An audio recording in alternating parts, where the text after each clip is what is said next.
Welcome back, everyone. If you're an IT pro looking to kind of cut through the AI noise and understand how these models actually operate, you are exactly where you need to be. Today, we're diving into Chapter 3 of a 10-part tutorial called 30 Common Terms in Machine Learning using easy-to-understand examples for IT professionals. We're going to unpack learning approaches, basically the three fundamental ways we tune a machine learning engine to actually consume data and solve problems. And a quick shout out, this explainer is pulled straight from a really fantastic reference guide by Virtualization Options LLC. They're a Colorado-based research, education, and advisory group. The reason we absolutely love this guide is because it skips the heavy math and translates everything into totally non-technical examples that map right back to the IT architecture and operations you deal with every single day. Okay, let's dive into this. We hear a lot about algorithms, right? And overarching AI frameworks, and the final predictions.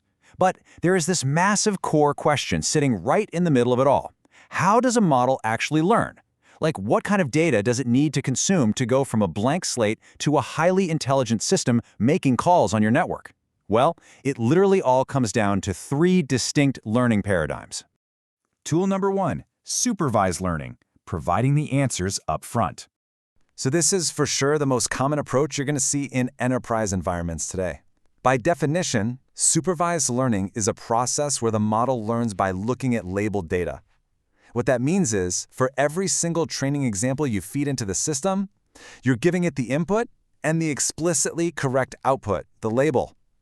The machine's whole job is just figuring out how to map those inputs to the verified outputs.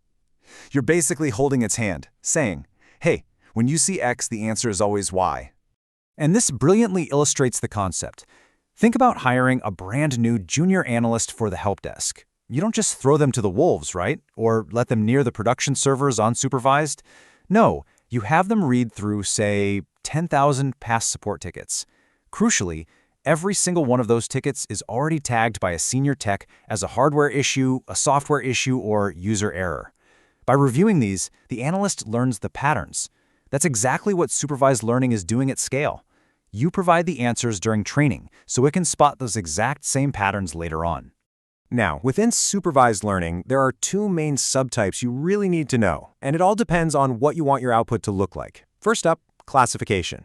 This is when the model predicts a specific category. Think of your email filters sorting spam versus not spam, or endpoint security flagging a file as malware or clean. The second type is regression. You use this when you need to predict a continuous number, not a category. In an IT context, regression is what you'd use to forecast your server load 2 hours from now, or maybe predict next month's cloud costs, or even estimate the exact time to resolution for a brand new ticket.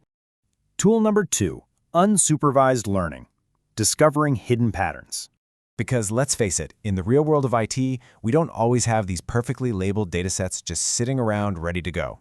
Unsupervised learning kind of flips the script. Here, you're feeding a model entirely unlabeled data, and it's tasked with finding hidden patterns totally on its own. You use this when you literally don't know what you're looking for. There are no right or wrong answers given up front. The machine just has to organically discover the structure hidden in the chaos of raw data. So in our last analogy, we had nicely tagged support tickets. But contrast that with feeding millions of raw, totally unlabeled network traffic logs into a system. You aren't explicitly defining what normal traffic looks like, and you certainly aren't pointing out the hacks. Instead, the model processes the data, groups similar behaviors together natively, and flags the outliers. It learns the baseline completely organically. There are 3 core steps or techniques here, and they plug perfectly into IT operations. Step 1 is clustering. That's the model naturally grouping similar data points, like clustering users by their network behavior without you having to predefine those groups. Step 2 is anomaly detection. Once it knows how things cluster, it can instantly spot data that just doesn't fit. This is an absolute holy grail for spotting network intrusions or weird fraudulent transactions. And finally, step 3, dimensionality reduction. This is a bit more advanced, but it basically means compressing massive amounts of data down while preserving the key patterns, which makes your systems run a whole lot faster and more efficiently. Tool number 3, reinforcement learning, learning via trial and error. This is where we step away from static datasets altogether and move into highly dynamic, interactive environments. Reinforcement learning is a setup where a model learns purely by trial and error. You drop the model in an environment, it takes an action, and it gets a reward for doing something right or a penalty for a mistake. Over time, its one and only goal is maximizing that total reward, which inherently drives it to figure out the absolute optimal strategy. It's actually the exact same mechanism used to master complex video games like StarCraft. Now, what's really interesting about this is how it maps that complex logic to something totally familiar. Forget about board games for a second. Imagine an automated script on your network that's allowed to try out different routing configs.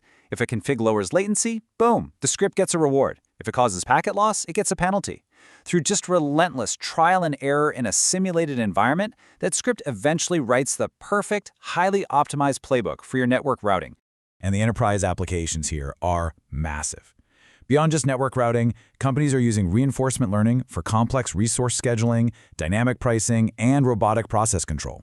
But the most famous use case right now is absolutely RLHF, reinforcement learning from human feedback.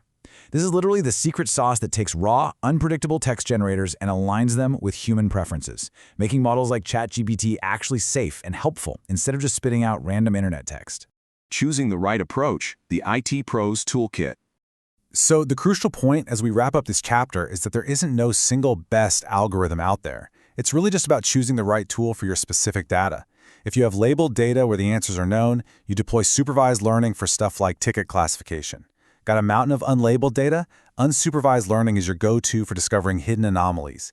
And if you have a dynamic environment where an agent can learn via feedback, reinforcement learning is going to optimize your routing. Seeing them all side by side like this really demystifies how these three distinct engines operate. Which leaves us with one final thought. I want you to take a look at your own infrastructure, your own daily IT headaches, and your own data. Which of these three learning approaches holds the key to solving your biggest bottleneck? Whether it's clearing out massive ticket queues, securing your network endpoints, or optimizing traffic, I promise you the right machine learning tool is out there. Thanks so much for joining me on this explainer. I highly recommend checking out the full reference guide from Virtualization Options LLC to keep expanding that AI toolkit. Stay curious, and I'll see you next time.